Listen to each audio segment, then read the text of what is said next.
Push-ups are one of the most fundamental bodyweight exercises and are very popular. The movement is simple, can be done everywhere, and it's very effective because you are using a lot of muscles at the same time. Sounds good, right? The problem is that a lot of people concentrate on quantity instead of quality when doing push-ups. To avoid this, you should focus on these 4 points to make your push-ups perfect. Let's start straight with the number 1, the body position.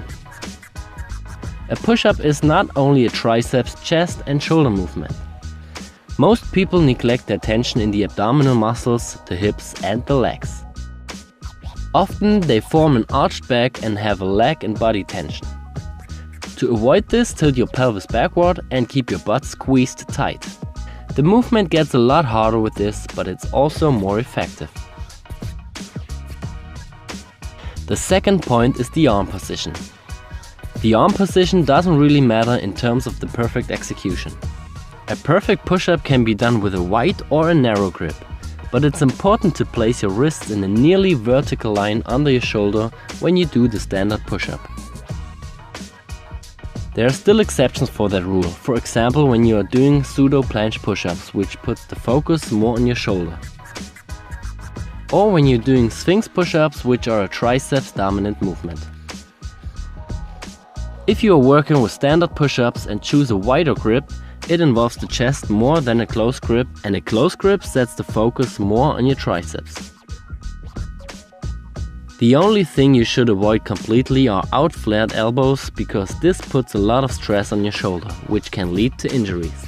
The closer you place your arms to the body, the more your elbows point backwards. The wider you place your arms, the more your elbows going away from your body, but they still point more backwards than to the side. The third point is the range of motion. This is quite simple, just don't cheat. Go all the way up and all the way down and let your body straight. Don't decrease the range of motion by bringing your head forward or your hips down.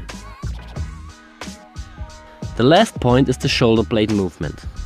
This is a very neglected point. When you're going down, your shoulder blades come together, and when you're going up, they go apart. You should also focus on pushing them downward instead of upward. But don't forget, there's still difference between a passive and an active way of this shoulder blade movement. If you are too weak in the shoulder girdle, your shoulder blades come together because you are not able to hold your body against the gravity. You can see this especially at the top of the movement. When you are going down, always focus on the tension and an active shoulder blade movement. Don't let yourself fall down into your structures.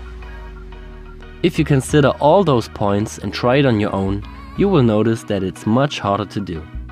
Maybe your amount of maximum repetitions will drop, but that doesn't matter.